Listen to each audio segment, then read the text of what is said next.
So I call that mask like the Superwoman mask or the Yeah. Superman mask. Like, oh, I'm good. I'm fine. Mm. Meanwhile, what's underneath that is something deeper, right? Maybe something a withhold. Um and when I was in like a in personal development, I did landmark for many many years, and I was trained in doing trained in leading landmark, so and coaching programs. So I was like very very into it, and it was so amazing. It was so transformational for me, and I totally recommend anybody who hasn't done something like landmark or any kind of personal development program to definitely try it, give it a try.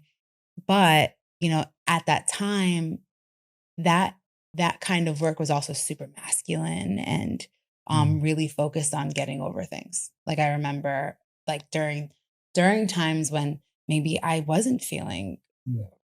my most empowered self. Even the word self-improvement. Yeah. When I didn't feel amazing, I had to get off of it or get over it really quickly. Mm. Right. Or there was this, not that I had to, but there was this pressure.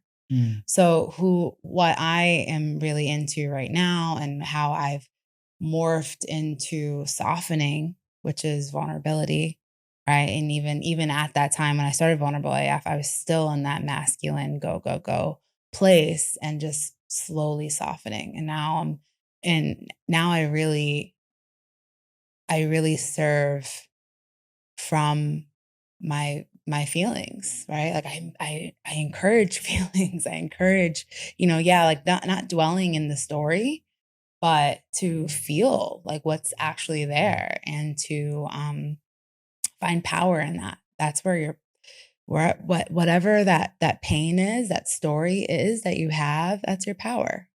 Mm. And tying it back to entrepreneurs and leaders, yeah, being vulnerable as a leader is so brave.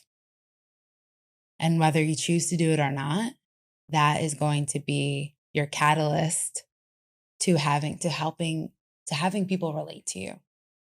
You're not relatable, in my opinion, from when I see entrepreneurs and leaders who are out there who have amazing missions and have something amazing to share or a gift that they're sharing to the world, and they're not um, they're afraid of going there or actually being honest about like what it was like for them, right? And they just cover up you know little things because they're afraid, oh, if I tell them how I'm really doing, then they're not going to Mm. buy from me. So that's the difference between authenticity and calculated vulnerability. So sometimes I made a post about this recently: calculated vulnerability versus authenticity, and Brene Brown talks about that. um like there's a difference between sharing something because you're expecting an outcome, or you're Mm. like, if I share it, then people will like me more, versus like I'm sharing this because I know that it'll make a difference in someone's life.